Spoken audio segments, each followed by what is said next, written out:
अयोध्या जनपद जिले के ग्रामीण क्षेत्र रुद्रौली में आयोजित जनसभा को ऑल इंडिया मजलिस-ए-इत्तेहादुल मुस्लिमीन प्रमुख असदुद्दीन ओवैसी ने संबोधित किया। साल 2022 के विधानसभा चुनाव से पहले रुद्रौली विधानसभा में चुनाव प्रचार करने पहुंचे असदुद्दीन ओवैसी के निशाने पर हमेशा की तरह केंद्र की नरेंद्र मोदी सरकार, उत्तर प्रदेश की योगी सरकार रही। ओवैसी ने शिक्षा, चिकित्सा, बेरोजगारी जैसे मुद्दों पर प्रदेश सरकार को घेरा। ओवैसी ने यह भी कहा कि मेरे अयोध्या आने पर कुछ लोगों के पेट में दर्द हो रहा है। अपने भाषण के दौरान असदुद्दीन ओवैसी ने न सिर्फ बीजेपी को निशाने पर लिया बल्कि सपा, बसपा, कांग्रेस को भी जमकर कोसा है। करोड़ में सिर्फ 16 करोड़ खर्चा किए गए। दूसरे सील में क्या कोई हायर सेकेंडरी स्कूल है? गवर्नमेंट का है? क्यों नहीं है? क्या हमको हमारे बच्चों को स्कूल में पढ़ाने का शौक नहीं है?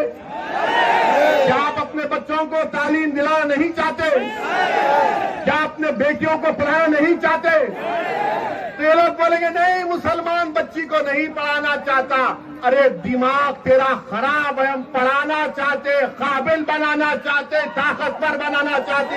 में रुदौली में 255 सब सेंटर है, 40 प्राइमरी हेल्थ केयर सेंटर है, 5 कम्युनिटी हेल्थ सेंटर है, कोई सब डिविजनल हॉस्पिटल नहीं है, 4 डिस्ट्रिक्ट हॉस्पिटल है। तो योगी आदित्यनाथ की सरकार बनने के बाद कितने आपने खोले बताओ? कितने आपने खोले बताओ? जब आप जवाब दे रहे हैं तो सच्चाई पर मुबन्नी होगा। आपको मालूम कि रुदौली में ये जिला अयोध्या का है, यहां पर और घबराने की जरूरत नहीं है।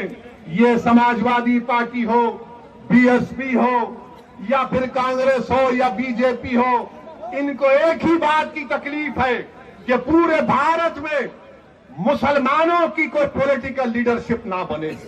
मैं यहां पर अपनी शोहरत के लिए नहीं आया हूं, अल्लाह जानता है। मैं आपको नेता बनाने के लिए आया हूं कि आपकी सफों से कोई कायद उठ जाए जो 1 साल 2 साल नहीं बल्कि रही थी दुनिया तक तुम्हारी आवाज बने। और उस वक्त होगा मेरे अजीज दोस्तों और बुजुर्गों, जब आप अपनी पार्टी को कामयाब करेंगे अपनी दुआओं से, अपने वोट से और पार्टी के पाबंद डिसिप्लिन सिपाही बनकर आप मजलिस के अपने वोट का इस्तेमाल करिए। डरने और घबराने की जरूरत नहीं है। मुझ पर इल्जाम लगते हैं, मुझे कोई फिक्र नहीं।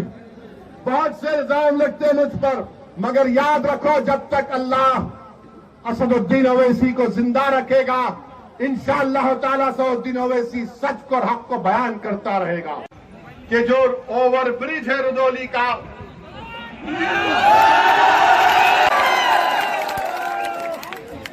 ओवर ब्रिज नहीं बना और जो मुख्यमंत्री बाबा है, बाबा को भी पता नहीं है। बाबा को बोलेंगे ओवर ब्रिज तो बाबा बोलेंगे नाम बदल दो। यानी हमारा हाल ऐसा हो गया है। और फिर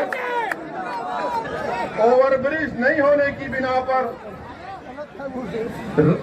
हाईवे पे आने के लिए लंबा सफर 10 किलोमीटर का करना पड़ता है।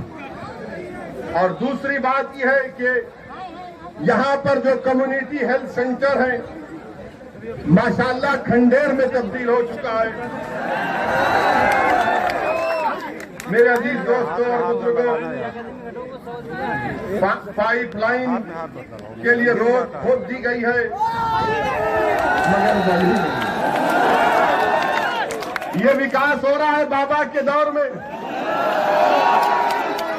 बाबा के पास एक ही फार्मूला है, जाके बाबा को बोलिए सर, वो नाम